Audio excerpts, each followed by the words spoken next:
All right, how's everybody doing tonight? Good. Everybody get the pin entered in for week 3. I have it up on the board on the right too. We've got quite a bit to cover tonight, so I'm going to go and get started if we could. I do have everything graded up through this afternoon if you had it turned in up to week 2. Some new tabs at the top I emailed everybody about. One is photo edit.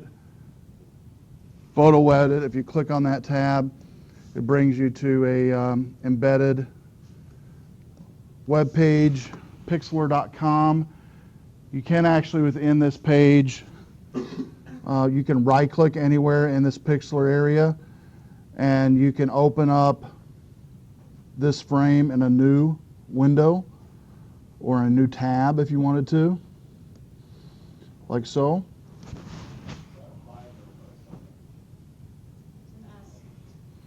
S. Pixlr.com, Pixlr.com is one of the sites. You can open up and edit and layering just like you can Photoshop. Save it as a PXD file, and you can edit that within any browser. Another cool one that students like is this retro vintage effects. Does some cool stuff with pictures as well. Both of these are free products. They're web-based, and you can pretty much do everything you're going to need for this class using Pixlr as far as photo manipulation. Next is Web225. Web225 is a photo album on my Foki.com account of just prior photo albums for this class you can look at and what students have done in past semesters.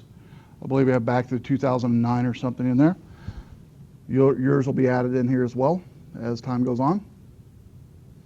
And then also iTunes U, Communicate, and then the Grades tab of your current grades. If you see a 0 in a grade column for a certain assignment, it means I have not received your Dropbox assignment. If you have any questions on anything turning in wise, just see me before you leave tonight. Okay, first thing I want to go over in week 3 is the digital photography.doc. There's a quiz next week in class that you'll be taking. First thing when you get here. Here is what the quiz looks like. The study document for that is this one right here. You need to know like some basic photography tips, aperture priority mode, what that is, shutter priority mode, zoom, landscape photography, night photography, macro photography, nature photography, different settings, some of which we'll go over tonight, aperture, shutter speed, ISO speed, image resolution, image stabilization, image format, focal length, depth of field, white balance, exposure compensation, red eye removal, tripod, batteries, and photographic filters. There'll be a matching quiz. You'll have definition on one side, term on the other side, and you'll have to match. So as long as you study this, you should be fine. You'll get one shot at it to complete it, and so shouldn't be too difficult. You have from now till next Tuesday to study the sheet. And all the answers, there will be no trick questions or answers. You'll basically have on one side of the quiz all the words or terms, and on the right side the definition, and you just need to match it. It's all you need to do. Okay? That'll be next Tuesday as soon as you come to class. Questions on that? Okay? Next, the settings lab. We need to go ahead and do that right now. You should have brought your camera tonight as I asked you to do each session. And on your camera, you're going to have multiple settings. Everybody's going to be a little different on what settings you have. All you need to do for this lab is list the camera settings for your camera that's usually on your selection dial. Some of you only access your settings through a menu on the LCD screen, but however you do it, I want you to list all the main settings that you can manipulate or select. Here's just a few examples your camera could have. Auto, aperture mode, ISO mode, movie mode, close-up, sports, the letter P, A, M, and TV. Okay?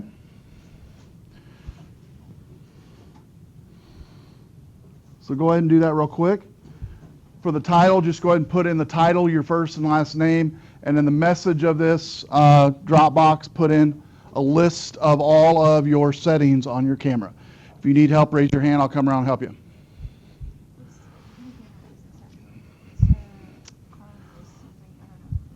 Yeah, it's a Sony CyberShot.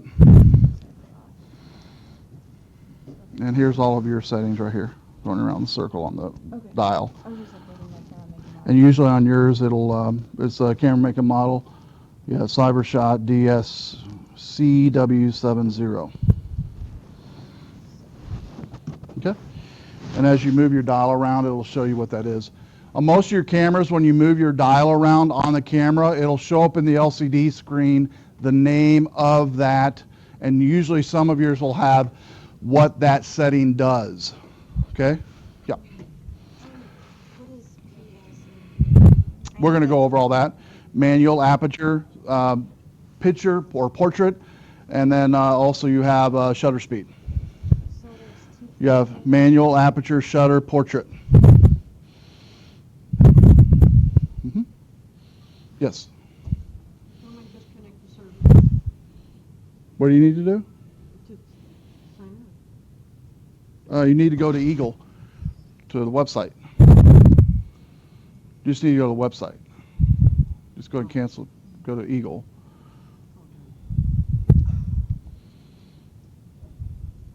Just go to RBC Eagle, log in.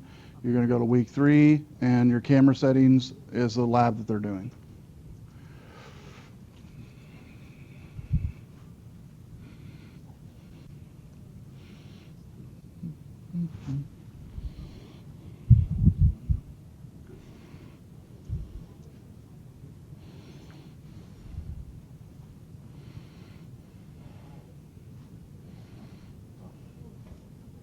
Mm-hmm.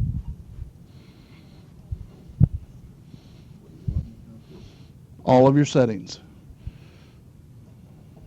And each one of those will show on the left side, it looks like, is all of your settings. If you go to your menu, you have a menu button. There you go. You have P, you have easy. Yep, those are all settings. Selection, yep, scene selection is one. So that's what I need. General overview. You don't need to give every one of those scene selections. Just give scene selection as one of them. Because you got what? ISO. Yeah, scene, ISO, easy, VGA, video, auto. Yep, write all those down. OEV.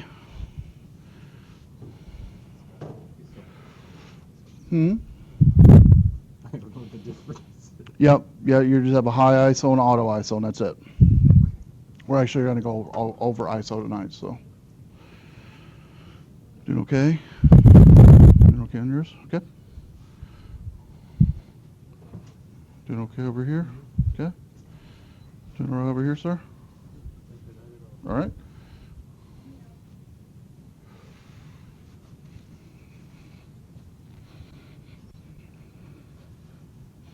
Mm-hmm. This one here. Yes, I can't see it. And the one, the SCN one. It should actually turn on your camera. Turn on your camera. Let's go there.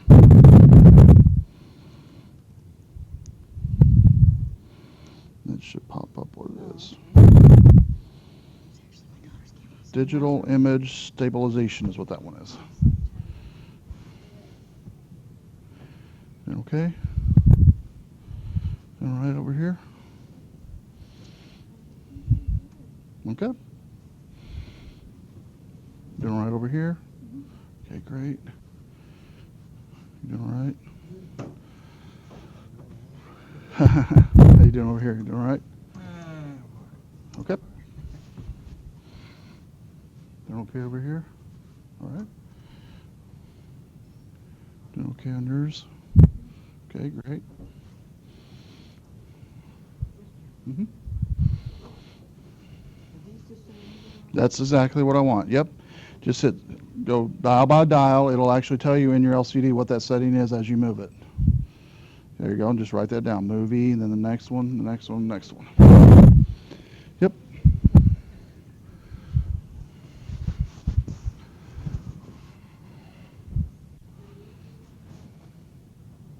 You're working. What I want you to do with these settings is between now and next Tuesday, I want you to go ahead and you put in the settings tonight in this Dropbox. Next Tuesday, I'm going to have you do the same thing over again, but besides just listing what the name is on the dial, you're going to describe in short detail what each setting does on your camera. In order to do that, you're going to have to look at your manual that came with your camera, either the hard book one, PDF version. You can usually get, if you just Google the name of your camera and say, you know, if it's a Sony CyberShot 27ZX, just Google Sony CyberShot 27ZX space manual. It'll search a manual for you and find out what those settings are and what they do.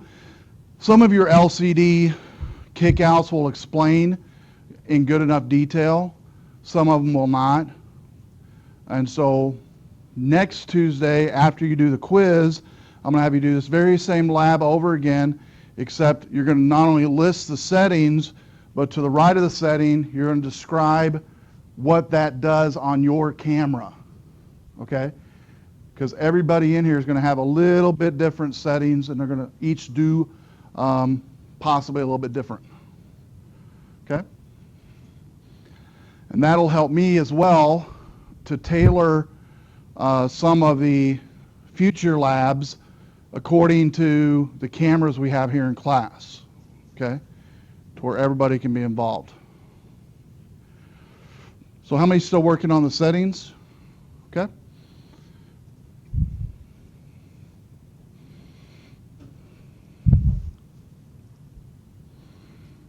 What we're going to go over here in just a minute, once everybody submitted the settings, we're going to go over the contrast discussion and go over ISO, white balance, and then lines and rule of thirds. We talked a little bit last week about rule of thirds. And so after we get through discussing the contrast, line, and rule of thirds, we're going to give you instructions on your take-home this next week, which is going to be using ISO and white balance only for the lab, the take-home lab.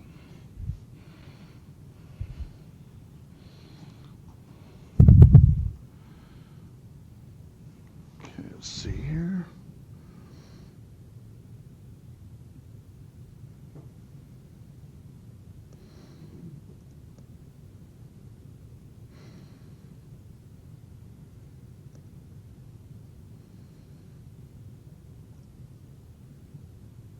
I know a few of you are still working, but I'm going to go ahead and start with the discussion. You can listen while we're on beginning here, because we do have a lot to cover tonight. Just go ahead and submit once you're finished. Okay, the first thing we're going to go over is the exposure contrast, and then the leading lines rule of thirds is the second discussion we're going to go over. And I've already had mine opened over here.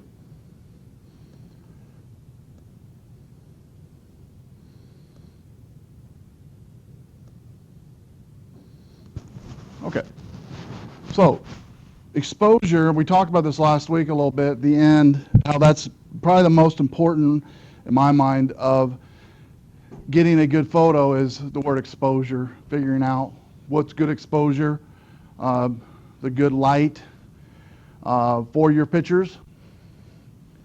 And one of the settings that you're going to use this next week is ISO, which allows you to manage the lighting in the room, good or bad.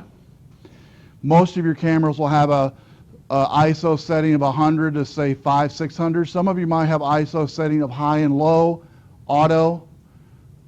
Regardless of what the ISO settings you have, you should be able to do this lab no problem.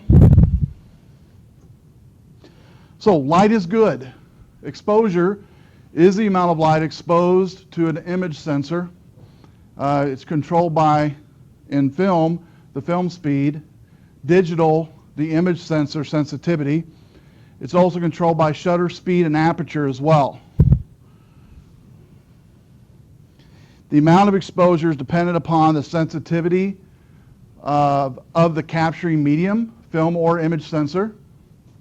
We talked last week about the difference between a low-end prosumer and DSLR is the sensor. The sensor is what you pay the most money for in a digital camera, and that's what makes or breaks the quality. Not really how many megapixels you have in the camera, it's the high quality sensor of that camera. So ISO 100 and f2.8. Let me turn off the lights here. We talked last week about aperture and ISO both. If I have a aperture setting that's very low, does that mean the hole for the aperture is larger or smaller on the camera? If it's a high number, say it's a high number aperture, say it's an f6 versus an f2, is an f6 going to have a larger opening or smaller opening than an f2? Correct, smaller. It's the exact opposite. Higher the number, smaller their opening. Smaller the number, higher the opening, wider the opening. So here's a ISO setting of 100, aperture of 2.8, and then the shutter speed at these intervals. Now this is a higher end camera, so 1.3 seconds, 2.5, 4, 8, and 15. What do you notice is happening the longer the exposure of the shutter?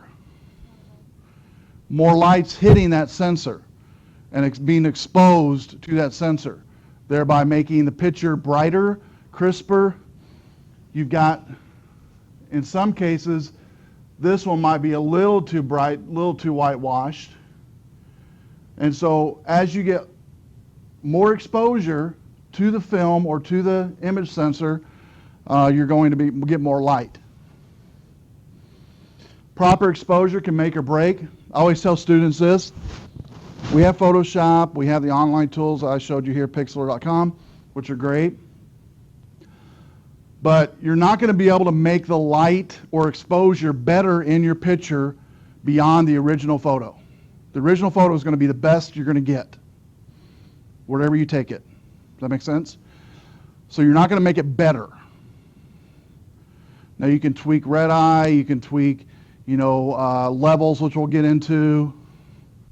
But as far as the exposure part, that's why it's so important to get it right the first time when you're taking pictures, is the best you're going to get is at the time of taking that photo. Everything else you do to that photo, dealing with light, degrades the image and pixelates the image usually. Exposure can change the appearance of a picture. It can make it very dark, very light and whitewashed, or it can make it perfect. Exposure is everything. So we have here exposure of -1, 0, +1. On your camera, as you were going through your settings, you might have noticed a button on your camera that had a plus and minus on the button itself or somewhere on your camera. That's having to do with the exposure of your camera, the exposure setting, basically. -1, 0, +1 is a common term for this. -1, you'll notice, gives less light, makes it darker. 0 is supposed to be as it is to the sensor, what the sensor sees the light to be.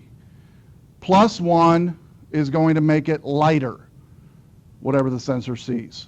So as you go negative, it gets darker, takes away light. As you go positive past 0, it gets lighter.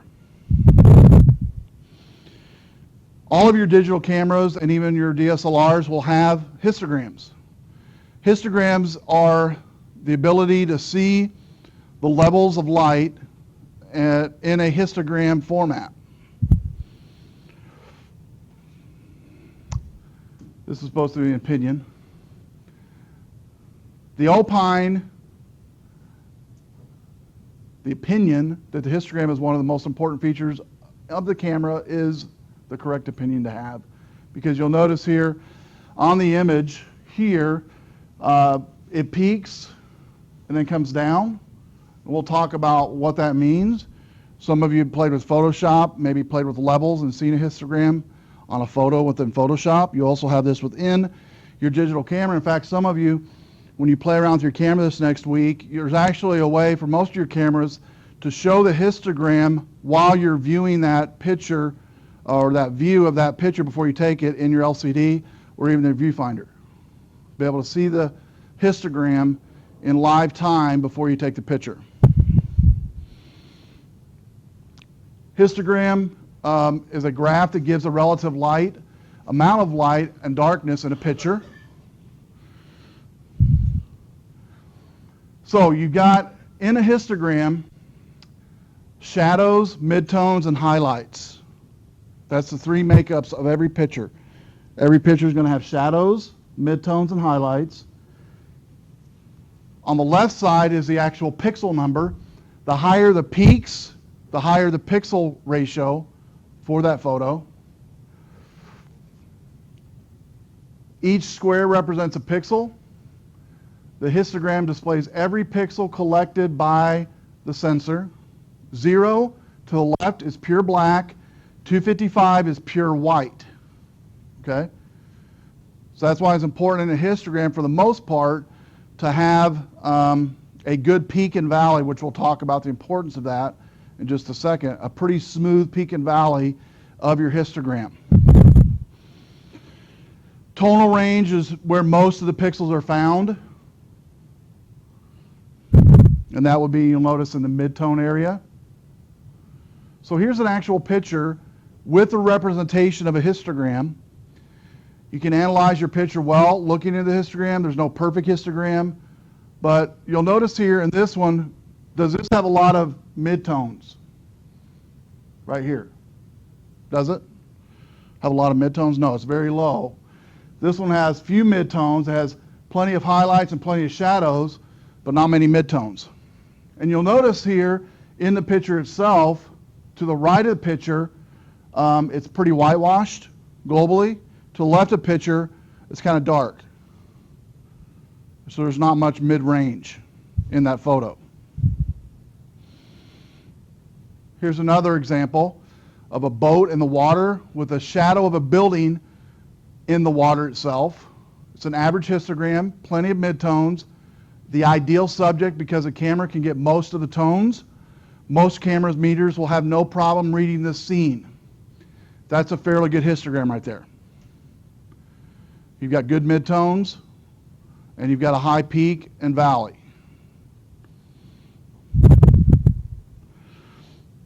High key and low key. When it comes to histogram, high key would be the valley peers toward the right, kind of like a tidal wave going into the shore. Low key is like a tidal wave going away from the shore.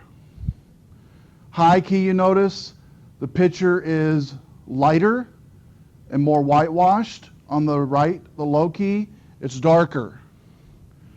In fact, it's hard to see on the overhead here, but the right one is more pixelated even as it gets more low key. High key gets noise. One on the left, underexposed. Right, overexposed. Now, here's where you really get the power of a histogram. Anytime you see rigidity histograms like this, where it's real rigidity and jagged, that's not good. That's usually either very high, very low exposure. And so you've got underexposed or overexposed. Too much light, not enough light. Okay? An example would be taking a picture of someone next to a tree where the sun is behind the tree and they're very dark, even though it's outside in the middle of the day. It could be very underexposed. Take them out of the tree, put them in front of the direct sun, it could give them what? Direct sunlight, like say at noon. What do you think that could give a result of? Under or overexposed? Overexposed, right. And either one, under or over, is near impossible to rectify and to fix within any Photoshop type application. Okay? You can pretty much fix and tweak the mid-tone photos where it falls in the mid-range fairly easily. You can manipulate them pretty good. But if it's an extreme like this, either under or over, near impossible to make up for that. Because one of the reasons you'll notice on the left, when pictures are underexposed, around the object itself, it looks almost like the image around the object is kind of burnt. If I was to take a lighter and put it around the edge of the dog, all around it, that's how it would kind of look like. Kind of burnt and warped a little bit. On the overexposed, the bars and the doors, if we were to zoom in on that, would be very jaggedy and even broken at times, to where it's so overexposed that it saturates the objects within the image. Maybe you've seen a picture of someone to where their face is so overexposed they look like a vampire, basically, is what I say. The skin is so white and overexposed. You'll get that a lot of times if you have a flash camera in a dark room or outside in the dark, and you take a full flash on somebody's face. It will overexpose that person's face and make it pure white a lot of times. You ever seen that happen when you've taken a photo of somebody or an object? Pure white being overexposed. So the clipped areas, here's a zoom in of the bars there on the right side of the prior picture. The clipped areas or highlighted areas within the image here, clipped, meaning it's actually missing, can never be recovered within any type of Photoshop application. And so real important to stay away for sure on the over and underexposed photos. Contrast. We talked about exposure, now let's go into contrast. Contrast is the measure of difference in brightness between the light and dark areas of a scene. The top is low, bottom is high. The top one, you'll notice, does it look clear or blurry to you? How many says blurry? How many thinks it looks blurry? The top one. The bottom one, what does it look like to you? The bottom one. Like waves. Are they choppy waves? Jaggedy waves? They're not real smooth. Yeah, very well defined. And Photoshop has a filter on it called Sharp. You might have used before. Sharpness is the name of the filter. That's what the bottom one does to photos. It sharpens it to the place to where it is high contrast, to where the pixels are very jaggedy. So on the left is a low contrast, the right is a high contrast. Now this one has peaks, you might say. You said you want peaks and valleys, but you'll notice on the low one it's a very skinny mountain, very skinny peak and valley. The right one is wide and jaggedy. So the left one, images tend to be flat and dull. Pictures taken during maybe fog. The right one, pictures tend to be more tense, strong, very, very strong daylight, and makes it very high contrast. So in this example here, splitting the photo into 3 separate histograms, the top, middle, and bottom. You'll notice a photo taken of just the boat, very flat lined, not many mid, high, or tonal ranges. It's more flat all the way across. There's not much range in that photo at all. Not that it's a bad photo, just not much range. Okay, light's actually pretty good. Middle, you'll notice on this one, Midtones, really good, peaked up, not jaggedy. Again, not a bad photo. Not a bad as far as lighting goes. Nothing wrong with the lighting. The bottom one, however, you'll start seeing some jaggedy edges here in the histogram. This is where you'll see more of a overexposed type of effect. So, top, middle, and bottom put together in a histogram of this photo, all combined, looks like this here.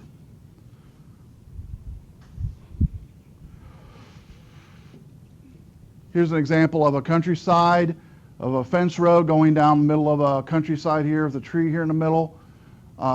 Fairly good histogram.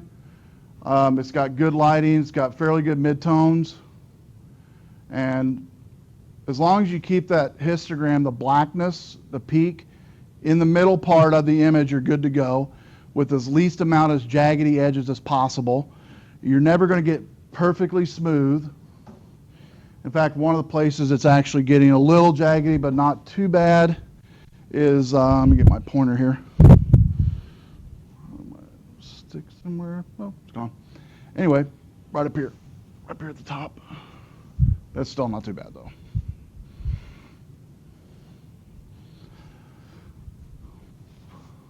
Picture of a insect on a table. Fairly good histogram there as well. Mid-range tones, fairly good peak and valley, not a lot of jaggedy edges to it. Goldilocks and the 3 histograms. So here we go.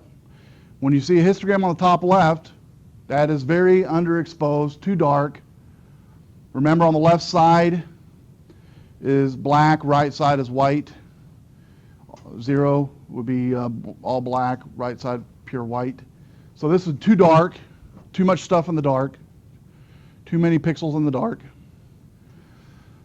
Bottom left, too light and overexposed, stuff pushed to the right, to the whiteness part of the histogram. Just right is very much in the middle, with a very, a peak in the middle, sloping down to the left and right, starting 0 to the left, which is what? Black or white? 0. Black. All the way to the right, 255 is white, pure white. So we have pure black, pure white. You want it towards the middle, peaking like so. Again, does not have to be a perfect peak, but that's the way you want the histogram to look. Example here, what's wrong with this histogram? Just by looking at it, you think? What do you think? There's no wrong answer here, so just kind of blurt it out. What do you think? Too dark, which would be overexposed, underexposed? Underexposed. Good. Anybody else? Definitely has some dark pieces to it, doesn't it? Over here. Is there any areas of this picture that might be too light, too overexposed possibly? The top, you think? Might be a little overexposed? Okay. You can have a histogram that's split. You'll notice this one's pushed towards the left, being under, towards the right a little bit, going towards the right a little bit, pushing towards the overexposed. But probably more so on this one, underexposed and overexposed. And remember, on an underexposed histogram, it's going to be blurry. It's going to look dreary and near impossible to correct. What about this one? Under, over, just right. What do you think? How many thinks over? Okay. How many thinks under? Okay. Those of you who said over, why do you think it's over? According to the histogram, why do you think it's over? What is it? It's way too bright. And which way is the histogram pointing towards? On the right side, right. So pretty simple to get once you understand it. To the right, over, to the left, under, in the middle, just right. Can you remember that? When you're looking at histograms, that's what you're looking for. Somewhere right in the middle. What about this one? Under, over, just right. It can be more than one, too, by the way.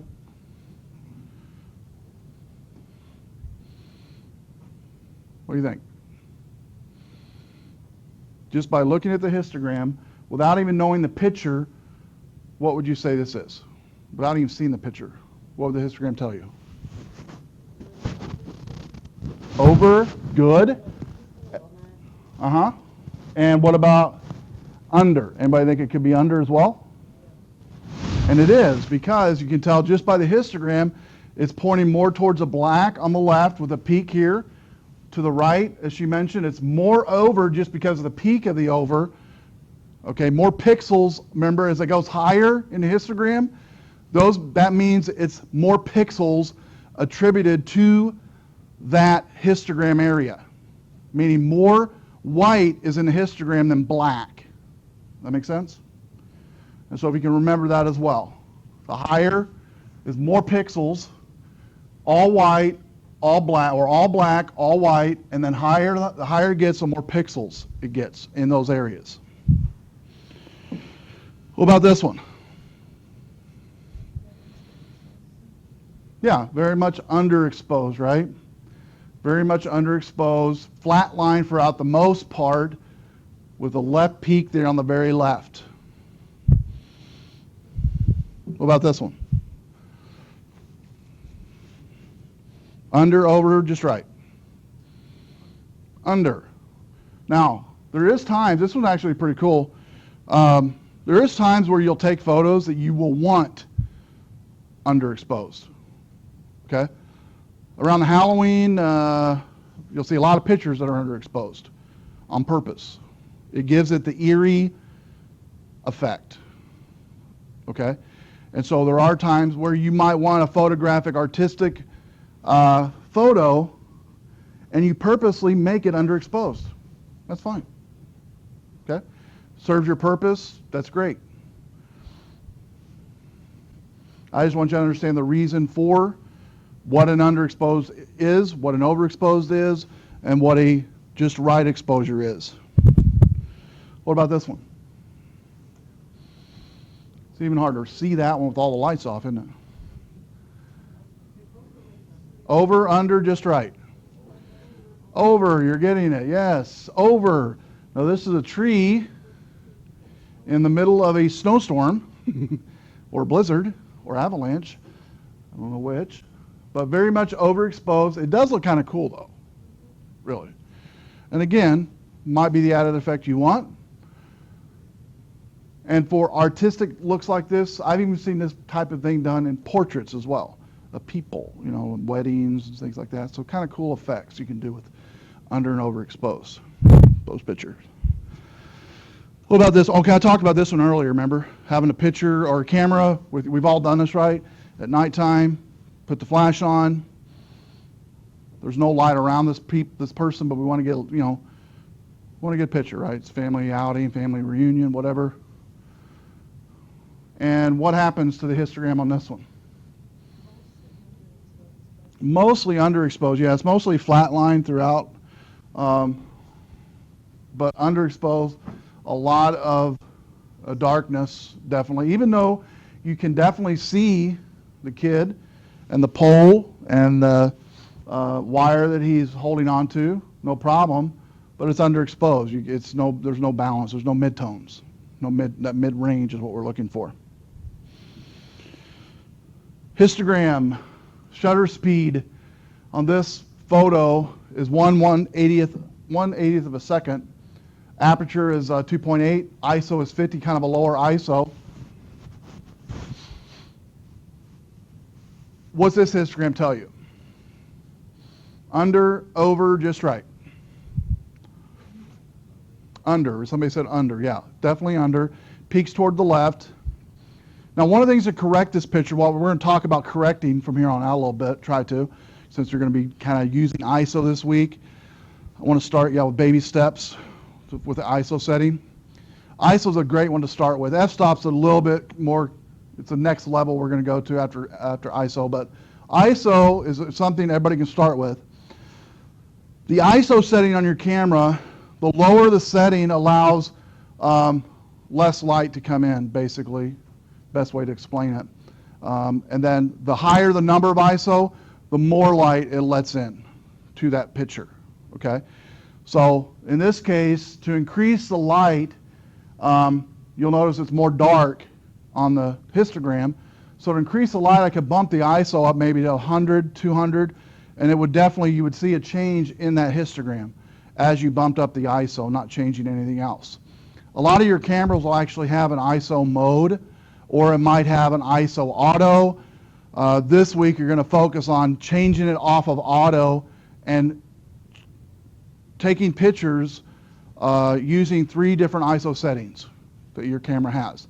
Now if your camera only has high low or high auto, whatever, that you'll just do 2. But most of your cameras are going to have a range of ISO, let's say 100, 200, 300. And what you're going to do is take a picture using 3 levels of ISO, and then after taking those 3 pictures, determine which is the best contrast of those ISOs. Now, I think I told you the first week in class about the Picasa, is that right? Did I tell you guys about Picasa? Had you download that and everything? Okay, Picasa has, when you view a picture in Picasa, it has a property of each picture. You can right click, you look at the property of a picture. It'll give you a histogram of the picture. And you can determine from a histogram a good quality image as well. You can bring it into Photoshop, do the same thing. You can bring it into Pixlr and do the same thing when you're looking at levels in Photoshop and Pixlr. In Photoshop, when you bring an image in, you go up to the levels area and view the levels. It'll show you a histogram of that image. This picture has a slower shutter speed, meaning making more light come in, same f-stop, and a higher ISO.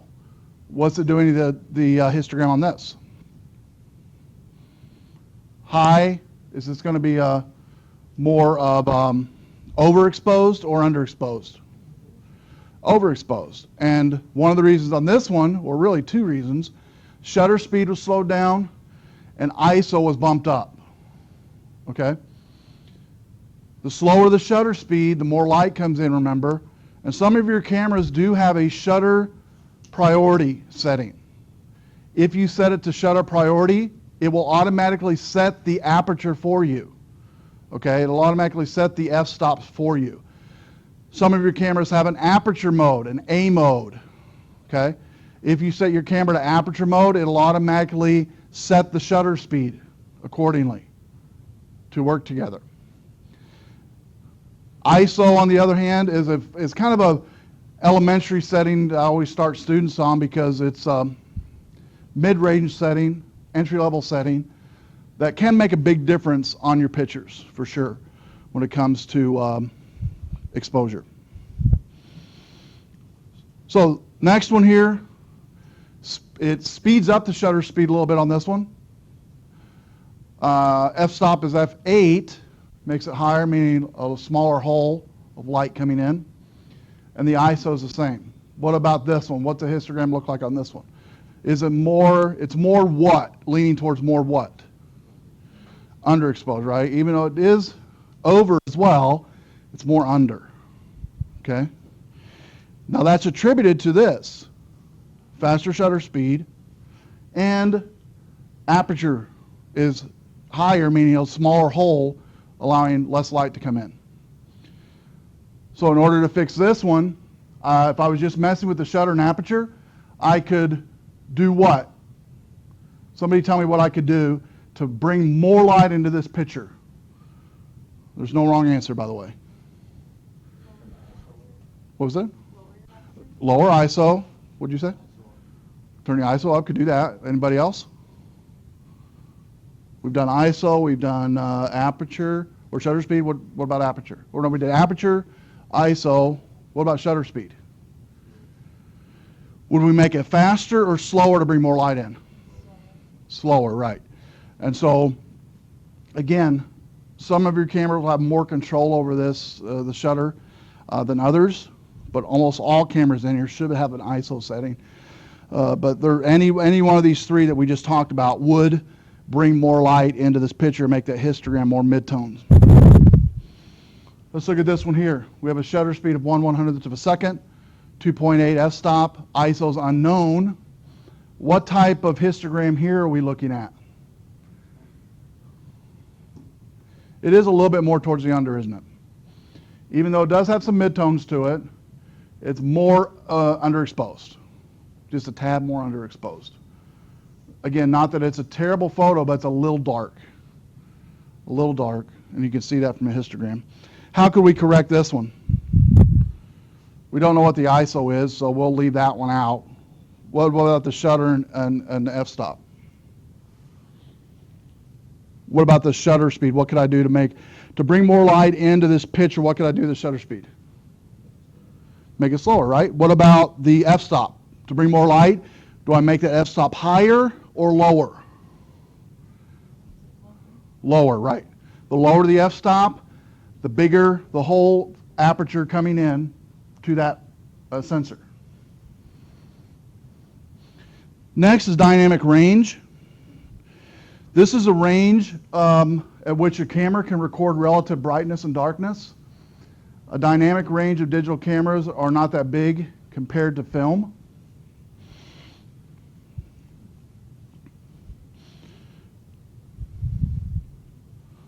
Okay, now I want to go to the next one, which is contrast, this one right here. Improving your photography composition.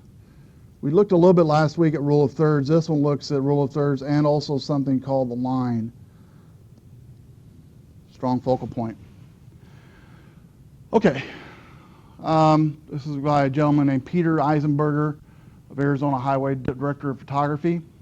He says in recent photography column, you discussed developing an awareness of light in relationship to the subjects in a photograph. Light and shadow become integral parts of composition when skillfully incorporated. Should be your first consideration before setting up making a photograph. When lighting conditions have been evaluated and the camera position chosen to take the best advantage of light and subject relation, the next step is composition.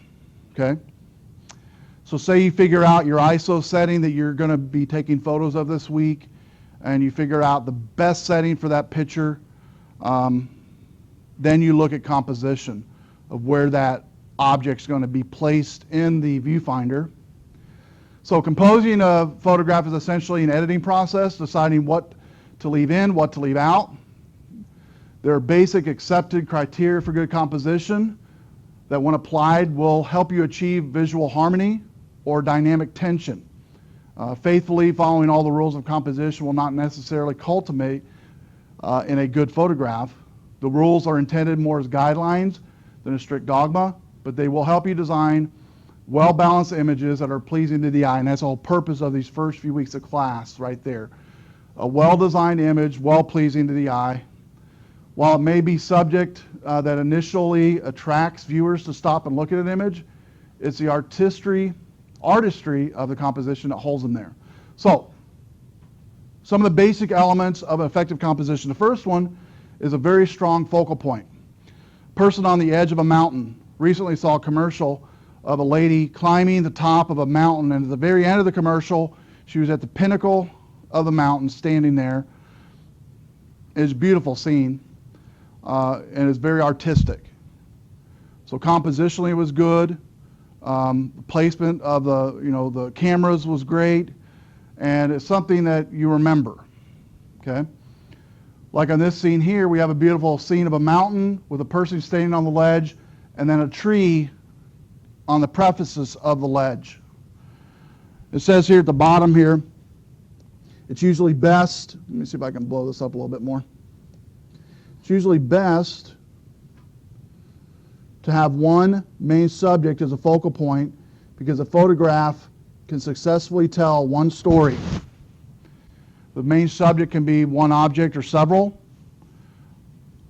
and you may decide to include a secondary subject, but make sure nothing distracts from the focal point. Lacking a strong center of interest forces the viewer to search for something to look at. Their eyes are always looking for a resting place, basically, within a photo. Always give a focal point sufficient placement.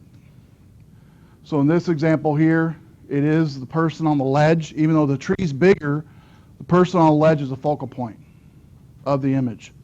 Everything else is just aesthetically placed in that picture compositionally to keep the viewer's attention. But the focal point is unmistakable. It's a person on the edge of the mountain overlooking the edge, even though really the person is not that big compared to everything else. It's the focal point of the image. Does that make sense? And that's one of the first things to learn in photography is something that's a focal point does not have to be the largest object in the photo. Does that make sense? And you have to train your eyes to look for that. So again, just because something's big in a photo does not mean it is the natural focal point. In fact, I want you to start retracting your logic on that and go away from that theory. Because in this setting, the tree, the mountains behind her, the precipice that she's standing on is all lined up to support her as a focal point, even though she's the smallest object really in the photo. It captures your attention and you know exactly what the focal point is. No questioning. Like it says here, even if the focal point is small, it can be given prominence by composing empty space around it. And that's another thing we talked about the first couple weeks here, is when we first start anything in artistic endeavors, our first human nature kicks in, which is to fill in all space, fill in all void with something. But in art and in graphic artists and designing, one of the first things you learn, the first things I learned in school was using to your benefit white space. Space, just space in an image is powerful. Okay? So here, the rule of thirds, the exact center of any composition is not a satisfying place for the viewer's eye to come to rest. That's usually elementary, though, right? That's what we first lean towards center, right, in our photos. When we first start taking photos. All of us do. Very few of us start taking photos with the rule of third concept. Most of us start taking photos with centering everything in the middle of the shot, right? That's what we think it's the best way. But that's the exact opposite of what it should be. The main subject placed in the center of the view is less likely to explore the rest of the photograph. In fact, it's preferable to keep the viewer's eye moving to create movement in your photographs and to avoid the static bullseye composition. You use the rule of thirds, and a lot of your cameras will have the rule of thirds as a grid on your LCD or in your viewfinder or both. You can turn it on to view it. And its traditional way to create a well-balanced composition has been used by artists for centuries. To apply the rule of thirds, you imagine the scene in your viewfinder divided into thirds, both horizontally and vertically, similar to tic-tac-toe grid laid over the scene. You place the subject on other important elements of your composition along the grid lines or at the points where the grid lines intersect. Employing the rule of thirds not only helps avoid symmetrical composition, but also provides a pleasing proportion of space around the main subject to prevent distracting tension between the focal point and the edge of the frame. So in this example here, focal point, what is it? What do you think the focal point is on this image? When the person was taking this photo, what was the focal point? What was it? You have stuff in the back, the mountains in the back there. Good. And you'll notice the mountains in the back are actually intersected with that upper left quadrant intersection. Everything else, the bushes on the bottom, the sand is larger than the image on the back left, but the image on the back left is actually the focal point for this image. Everything else is compositionally just there to support that focal point. A common compositional faux pas occurs when the horizon is positioned directly through the middle of the frame, again, right in the middle, bisecting the scene. Utilizing the rule of thirds, the horizon is placed either either the upper or bottom third of the grid line. This will lower the rays the horizon and give emphasis on the sky or the foreground. So like on this one right here, the horizon is actually on the bottom third of the image. That's the way you should compositionally put it. Simplicity is the next one. The best way to present a clear message in a photograph is to keep the composition simple. The fewer elements you have to work with, the easier it is to put together something pleasing to the eye and the movement of the eye. Because human nature is, you view an image, you start somewhere and end somewhere, always. Just like when you read a book, we start on the left and go to the bottom right. Same with an image. Natural inclination, we look at an image and our eyes automatically start somewhere and end somewhere. Now, technically, your eye will not always and generally will not start with the focal point. It ends on the focal point. Okay? So before I read the rest of this, on that top left image, where does your eye first stop and where does it end? Somebody. Just give out your natural. This is where it first starts. This is where it ends. What was that? Do what now? On the top left, where's your eye first rest at?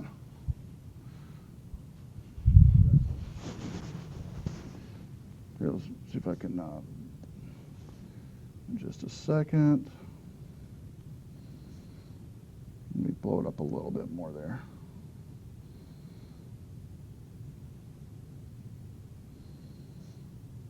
Okay, so you're saying that you, right up here, is where you first stopped. Okay, anybody else? Where did your eye first stop at? Yep. We're at the bottom. Okay, anybody else? How many of you, with raise a hand, your eyes focus somewhere in this area here first? Somewhere. Okay. And then, how many did your eyes end on the upper left area? You ended there. Okay. Again, everybody's going to view it differently, but most viewers are going to see the larger object first just because it's larger, and then gravitate towards a smaller focal point.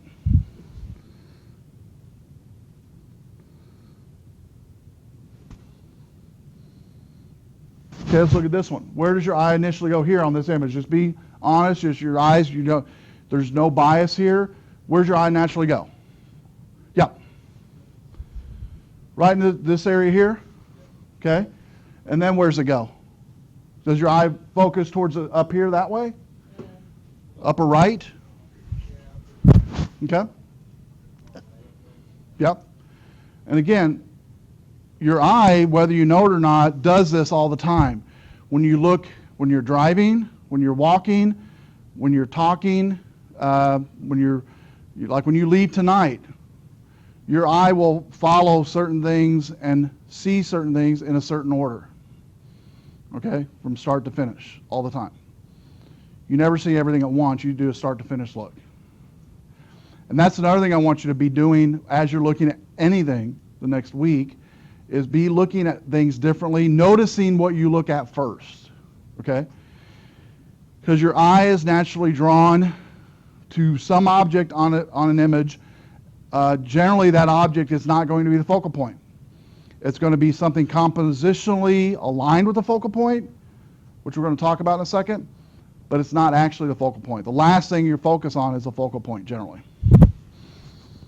Okay, let's go to the next one, leading lines, which actually brings to what I just mentioned. Let's get rid of that side view. Sidebar, get rid of it, thank you. And let's view, zoom to fit, there we go. Okay, so leading lines. Another compositional technique in pictures is to create energy and movement in a photograph using leading lines. Whether they're graceful curves, dynamic diagonals, all lines should lead the viewer's eye to the focal point. But be careful with the use of leading lines. They can also work against you by directing the eye away from the subject. If the line divides the photograph into two, leading it right off the image. A few other factors to consider when defining composition is let the lines in your composition decide if the scene should be shot horizontally or vertically. Okay? All of your cameras will shoot something horizontally or vertically as far as the image goes. What it means by that is this right here.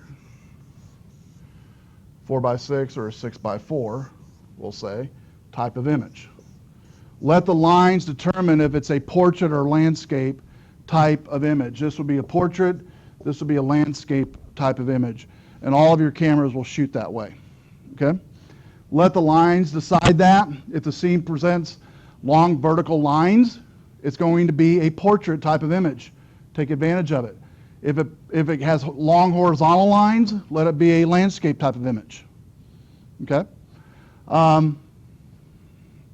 It plays to the strengths of the composition, will also help to avoid wasted space at the edges of the frame. Secondly, beware of white and light areas in your composition. The viewer's eyes will always go to the brightest part of the scene, so eliminate any very bright spots that will pull attention away from the main subject. Thirdly, look for repetition of shapes and textures. That one of the sand was really good. Had a lot of repetition of sand ridges. Excellent texture. Look for repetition of that. Patterns create rhythm, motion, composition. An example I can think of is railroad tracks. Repetition, repetition, repetition of all the different tracks and the ties in between the tracks, the lines of the tracks. Compose boldly using sweeping diagonal lines. And what that means is when we normally look at a picture, when we first start taking photos, we try to make all the lines either evenly horizontal or evenly vertical. What this is saying is tilt it a little bit. Physically tilt the camera a little bit to give a different angle or angle to that photo. It'll make a big difference when it comes to composition and making it more appealing. Just a slight diagonal flip of the camera. What I mean by that is, say it's a portrait, instead of being perfect like this, taking it like this and just tilting that camera a little bit. You're still seeing the subject like this, but the picture is being tilted. The viewfinder is being tilted just a little bit. That's a little too extreme there. It doesn't have to be even that much. Just a very little bit tilt on either portrait or landscape. Conversely, diagonal lines add visual energy, changing camera angle, pivoting prevailing lines so they don't run parallel top and bottom, which is boring. Try using wide angle lens. You won't have this, so don't worry about it. But what you can do is this. When you're taking photos, say for instance, I was taking a picture of that printer right there. Natural inclination is to not have anything in between my camera and that printer. But what you can do to bring dimension to this is actually add something in between me and the printer. Okay, for instance, I could take and have one of you sit in the chair right here, right there, and I'm highlighting the printer in the shot, but you actually bring a dimension into the picture that wasn't there before. Just by putting something in the foreground of that subject brings dimension and composition. It makes it less boring. Also, says here, obviously I'm only able to scratch the surface composition. There are other techniques, but we'll actually learn more this semester on that. But lines is excellent. Vertical lines, horizontal lines, let it rule whether it's a portrait or landscape. Tilt the camera a little bit to give a diagonal look to it. Now, let me log in. I want to go over what we're going to be doing this next week and give you some time to get started here. Okay, we're in week 3.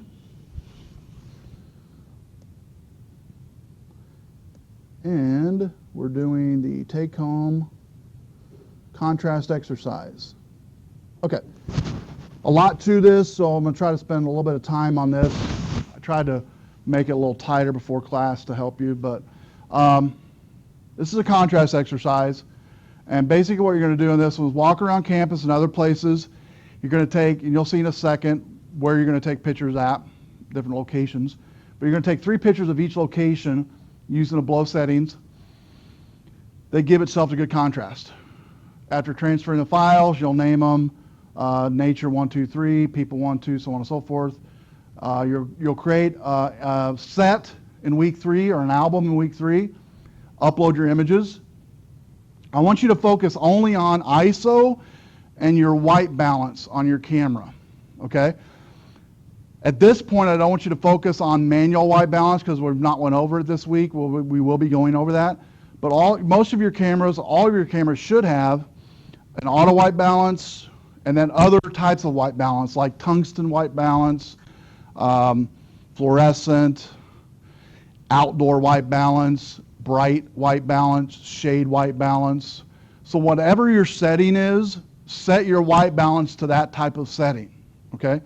In this room with the lights on, this would be a fluorescent white balance, okay? At home, if you have the old-fashioned light bulbs, the tungsten type light bulbs, it would be a tungsten white balance. Outside midday, say 2 o'clock in the afternoon, with the sun out, it would be a sunlight white balance. If you're in the shade of a tree or a building, most of your cameras are going to have a shade white balance. So only focus on those types of white balance. Stay away from the auto white balance and do not do manual white balance at this point. We will be going over that later. So white balance you'll be doing. And again, try to stay away from the auto if you can. And then ISO is the other one, which we've talked about already. Most of your cameras will have a range of ISO from say 100 or 50 on up to whatever. I want you to choose 3 ISO settings only. So say you choose, like I do on this example here, a 200, 300, 400, that's fine. Or maybe you might want to choose a 100, 200, 300. But regardless, you're going to use the same ISO sets per picture setting. And then the white balance you can change or keep the same according to the setting. So let's look at the first one. You'll have nature, some nature shot. You're going to take 3 photos of the same nature shot, the very same. So if we pretend this is a gazebo tomorrow out on the campus and it's midday, we put gazebo, RBC campus, and I name it Nature 1, 200 for ISO, sunny.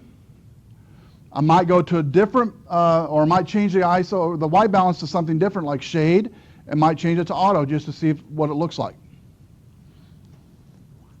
Then, when you actually take all 3 of them, this is after you dump them onto your computer, you'll look at all 3 of them and choose which one out of the 3 is the best in your mind, viewing-wise, okay?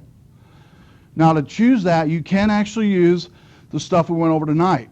You can use Picasa to see the histogram of that image. You can preview your pictures in your camera. It'll also show you your histogram as well. Most of your cameras can set that up. You might have to look at your manual to figure out how to turn that on. But most of your cameras will actually let you preview your picture and turn on the histogram when you're previewing it. So you can preview the histogram on your camera. You can do it through Picasa.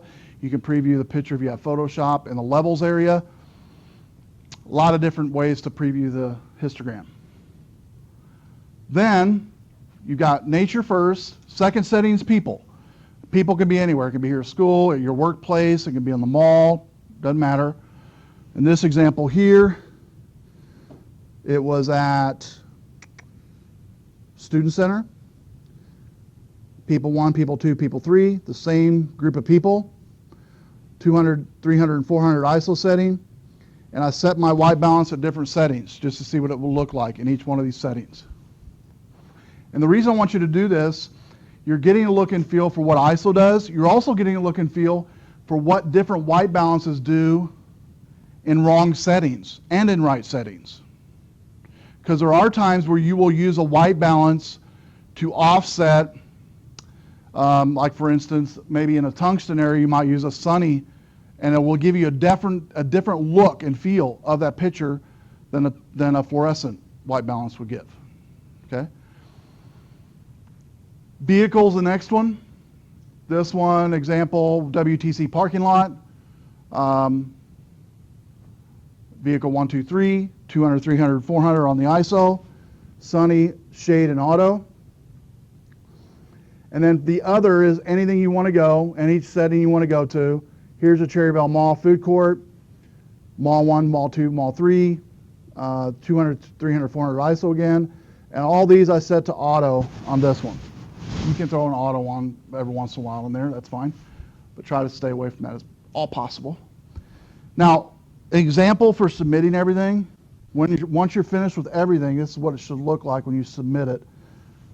You'll have in the Dropbox the photo site link to your set, like I have here, and then each location, the name of the location, where it's at, and each of the photos that you took that has the ISO setting, the white balance setting, and then just put in parentheses to the right of the photo that you like the best, that you think is the best exposure, does that make sense, of those sets. So you'll end up at the end by next week, next Tuesday, 3, 6, 9, 12 photos in total. Now, will you take more than 12? Probably so. You can take more than 12, but I'm just having you turn in 3 per. Does that make sense? So, questions on this? Yeah.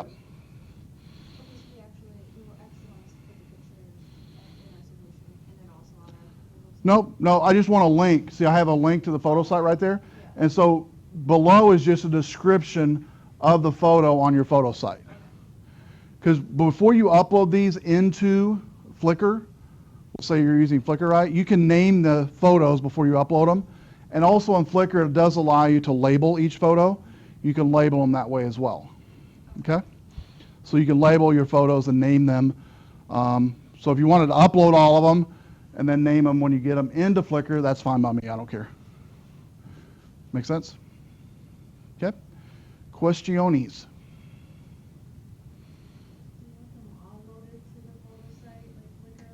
Yes, all 12.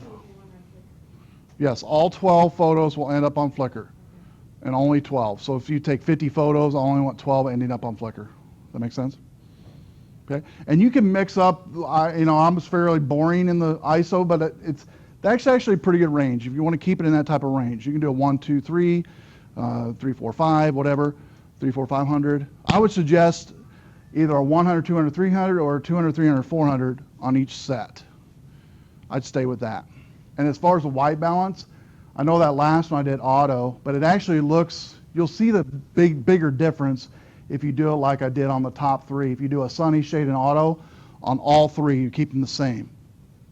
So if you have a 200, it's always going to be white. If you have a 300, it's always going to be, 200 is always going to be sunny, 300 is always going to be shade, 400 is always going to be maybe auto possibly. That's fine. Make sense? Okay. Well, if you have any questions, come and see me before you leave, but I'm going to let you go ahead and start tonight if you want to. You can knock out the campus stuff, which is a student center. If you want to take some pictures internally inside the student center or inside this building, you can take pictures here. There's upstairs. We have the IT lab window with the computers. You can even take pictures outside. I don't have on my example night, or not night white balance, but like say dark white balance, shade white balance. You might use that for nighttime.